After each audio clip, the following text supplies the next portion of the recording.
Hi guys, I'm Hamna and welcome back to Fascinating Facts. In today's video, I will be discussing 10 facts about the Great Fire of London. It is hard to believe that a fire that started in a small bakery burned 436 acres of land, which is about 4/5 of London. The fire is considered as the well-known and devastating disaster in London's history. Now let's get on with the video. Fact number 1.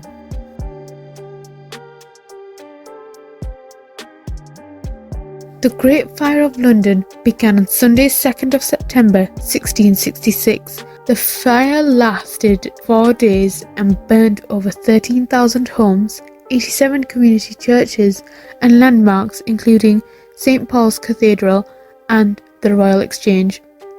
The fire finally came to an end on Wednesday 5th September. Fact number 2. The fire started 1 a.m. early Sunday morning. It began in the bakery of Thomas Fariner on Pudding Lane, which was one of the world's first one-way streets. Fact number 3. It was Fariner's manservant who discovered the blaze and awakened Fariner, his daughter Hannah, and their maid. Fariner and his daughter crawled to safety out of an upstairs window and into their neighbour's bedroom. However, their maid failed to escape and became the first victim of the Great Fire. Fact number 4. Before the fire began, the City of London was suffering from a drought following a long, dry summer. The drought lasted 10 months, leaving the city very dry, and the wooden houses had dried out, making them easier to burn. And with the city filled with houses, sheds and yards packed with flammable hay and straw, it was a recipe for disaster. Fact number 5. At the time, there weren't any official fire brigades, so Londoners had to fight the fire themselves using leather buckets, axes and water squirts. Local soldiers and even King Charles II himself came to help to put out the fires. Fire posts were set up around the city to help fight the blaze. Each post was staffed by 130 men. Fact number 6.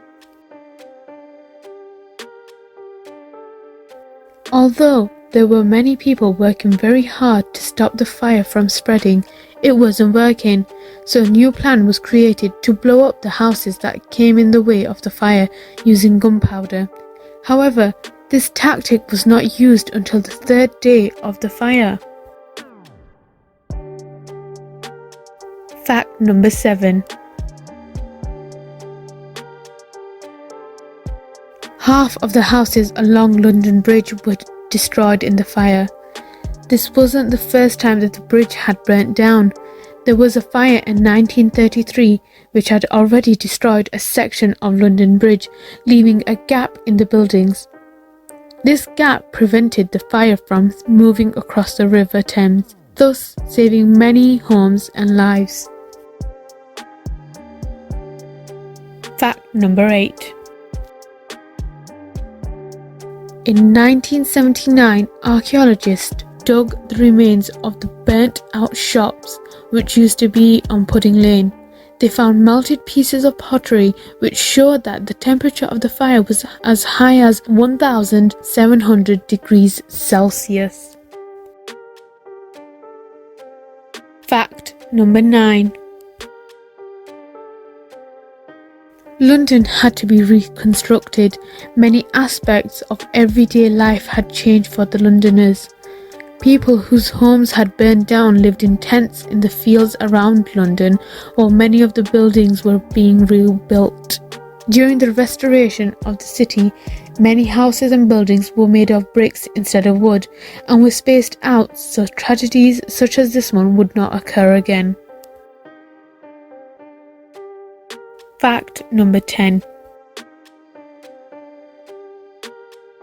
Samuel Pepys was an administrator of the English Navy, but was more famously known as the man who kept a diary about life during the 17th century.